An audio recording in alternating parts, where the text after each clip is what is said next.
Hello guys, അപ്പോൾ നമ്മുടെ മലയാള cinema ലോകം കാത്തിരുന്ന വിസ്മയ മോഹൻലാലിൻ്റെ നമ്മുടെ ലാലേട്ടൻ്റെ മകളുടെ ആദ്യത്തെ മൂവി തുടക്കം കണ്ടിട്ട് വന്നിരിക്കുകയാണ്. ഒരു ഗംഭീര തുടക്കം എന്ന് തന്നെ നമുക്ക് പറയാം. ഇത് ഡയറക്റ്റ് ചെയ്തിരിക്കുന്നത് 2018 ശേഷം ജൂഡ് ആൻ്റണിയാണ് ഡയറക്റ്റ് ചെയ്തിരിക്കുന്നത്.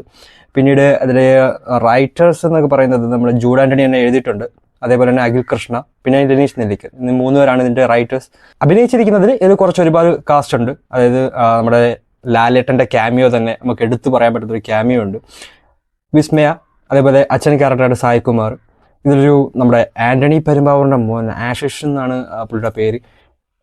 ഫസ്റ്റ് പടമാണെന്ന് പറയത്തില്ല, ഒരു വില്ലൻ ഷെയ്ഡാണ്. തുടക്കം മുതൽ പുള്ളിയെ കാണിക്കുന്നുണ്ട്.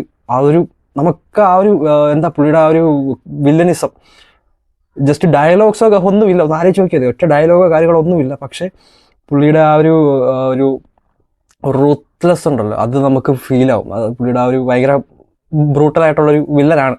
അവിടെ ഒരു ചിരി ഇത് വന്നിട്ടുള്ള ഒരു മറ്റുള്ള അശ്വിനും അമ്മയും. അപ്പോൾ ഓനുണ്ട് ഇതിനകത്ത്.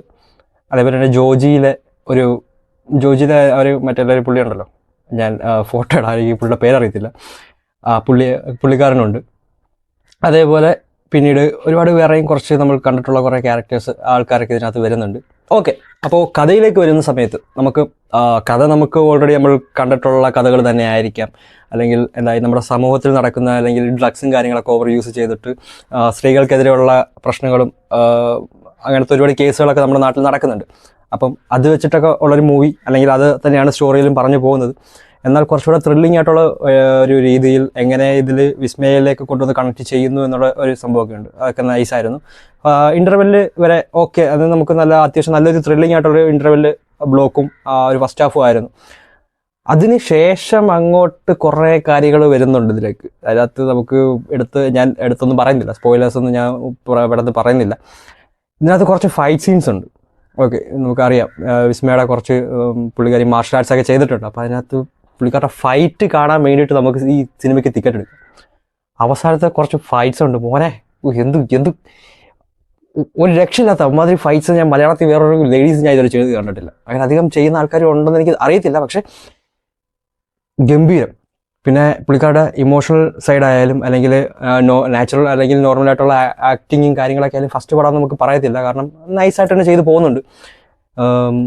ഗംഭീര പടം, എനിക്ക് ഒരുപാട് ഇഷ്ടപ്പെട്ടു. നമുക്കൊരു ഫെസ്റ്റീവ് സീസണിലൊക്കെ ഇറക്കിയായിരുന്നെങ്കിൽ ഉറപ്പായിട്ടും ഫാമിലീസൊക്കെ കയറിയിട്ട് എങ്ങനെയും തൂക്കിയാൽ അതുപോലൊരു മൂവിയാണ്. കാരണം ഫാമിലീസിനൊക്കെ ഒരുപാട് ഇഷ്ടപ്പെടുന്ന രീതിയിലുള്ളൊരു മൂവിയും അതിൻ്റെ ഒരു സ്റ്റോറിയും കാര്യങ്ങളൊക്കെ തന്നെയാണ് അതിനകത്തുള്ളത്. പിന്നെ ഇതിൽ എടുത്ത് പറയേണ്ടത് നമ്മുടെ ജേക്സ് ബിജോയുടെ ബാക്ക്ഗ്രൗണ്ട് മ്യൂസിക്കും കാര്യങ്ങളും തന്നെ.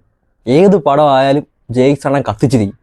ഇതിനകത്തുകൊണ്ട് കിഡിലെ കുറേ BGMസും ബാക്ക്ഗ്രൗണ്ട് സ്കോറും പാട്ടുകളൊക്കെ ആയാലും. ഇതിൻ്റെ തുടക്കം നമ്മുടെ ആക്ഷൻ മാസ്റ്റർ സിൽവയല്ലേ പുള്ളിക്കാരനെ കാണിക്കുന്നത്. എനിക്കൊന്ന് ഈ പടത്തിൻ്റെ സിൽവ തന്നെയാണെന്നാണ് തോന്നുന്നത്, ആയിരിക്കും ഓഫ് കോഴ്സ്. അപ്പം അത് ആക്ഷൻ കൊറിയോഗ്രാഫിയൊക്കെ ഒരു രക്ഷയില്ലാത്ത ഫൈറ്റ് സീൻസും അവസാനം കുറച്ച് ബ്രൂട്ടൽ സീൻസൊക്കെ അത്രയൊന്നും ഉണ്ടെന്ന് പ്രതീക്ഷിച്ച കൂടിയല്ല, പക്ഷേ അതൊക്കെ കിടിലായിരുന്നു കേട്ടോ. ഒരുപാട് ഇഷ്ടപ്പെട്ടു. ഫൈറ്റ് സീൻസൊക്കെ നമുക്ക് അവസാനമൊക്കെ എന്തായാലും നമുക്ക് നല്ല സാറ്റിസ്ഫൈങ് ആ പടം.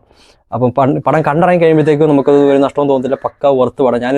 ഞാൻ ഇതിൻ്റെ ട്രെയിലറും കാര്യങ്ങളൊന്നും എടുത്ത് നോക്കിയില്ല. അതുകൊണ്ട് തന്നെ ഞാൻ കരുതി ചിലപ്പോൾ ഒരു ഫീൽ ഗുഡ് രീതിയിൽ പോയിട്ട് അതിനകത്ത് എന്തെങ്കിലും ഒരു ഇൻഷുറൻസും കാര്യങ്ങളൊക്കെ വരുന്നതായിരിക്കും. പക്ഷേ ഇത് ആദ്യം മുതലേ ത്രില്ലർ. ഞാൻ മനസ്സിൽ വിചാരിച്ചതല്ല സ്റ്റോറി പോകുന്നത്. അപ്പോൾ അതിൽ പിന്നീട് ലാലേട്ടൻ്റെ കുറച്ച് ഡയലോഗ്സും കാര്യങ്ങളൊക്കെ ഉണ്ട്.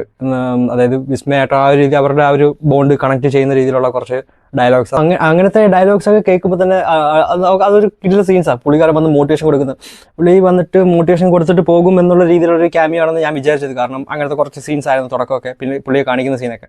അതിനുശേഷം ഒരു ഫൈറ്റ് സീൻ ഉണ്ട്, പുള്ളിക്കായിട്ട് തന്നെ ഡെഡിക്കേറ്റ് ചെയ്തിരിക്കുന്ന ഫൈറ്റ് സീൻ. എനിക്ക് നമ്മുടെ ഹലോയിലേക്ക് ലാലേട്ടൻ്റെ ആ ഒരു മാനറിസവും അങ്ങനത്തെ സ്റ്റൈലൊക്കെ ഉണ്ടല്ലോ.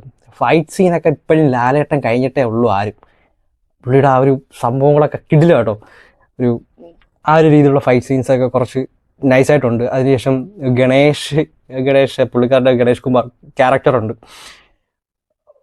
കുറച്ച് ഒരു നെഗറ്റീവായിട്ടാണ് പുള്ളിയെ കാണിച്ചത്. പിന്നീട് അതൊരു കോമഡിയിലോട്ട് മാറിയിട്ട് പുള്ളിക്കാരനൊക്കെ കോമഡി കൈകാര്യം ചെയ്യുന്ന ഒരു രീതി ഉണ്ടല്ലോ ഇപ്പോഴും, അടിപൊളി കേട്ടോ. നമ്മുടെ മണിച്ചിത്രത്താഴിലെ അവരുടെ ആ ഒരു കോംബോ, അങ്ങനത്തെ കാര്യങ്ങളൊക്കെ ഓർമ്മ വന്നു. ഓക്കെ, അപ്പോൾ പടം മൊത്തത്തിൽ തൂക്കിയിട്ടുണ്ട്. ഫാമിലിക്കൊക്കെ ഒരുപാട് നല്ല രീതിയിൽ ഇഷ്ടപ്പെടും. ഇത് കുറച്ചും കൂടെ വേർഡ് ഓഫ് മൗത്തിലൊക്കെ നല്ല രീതിയിൽ കയറി ഫാമിലീസൊക്കെ തിയേറ്ററിലോട്ട് കയറി കഴിഞ്ഞ് കഴിഞ്ഞാൽ അത്യാവശ്യം നല്ല രീതിയിൽ കളക്ഷൻ കിട്ടിയിട്ട് നിൽക്കുന്നൊരു പടമായിരിക്കും. ഫെസ്റ്റ് സീസണിൽ ഇറക്കേണ്ടതായിരുന്നു. എനിവേസ്, പടം കണ്ടു, ഇഷ്ടപ്പെട്ടു. ഉറപ്പായിട്ടും നിങ്ങൾ തിയേറ്ററിൽ കാണുക. എന്നിട്ട് നിങ്ങളുടെ അഭിപ്രായം എന്താണെന്നുള്ളത് കമൻറ്റ് ചെയ്യുക.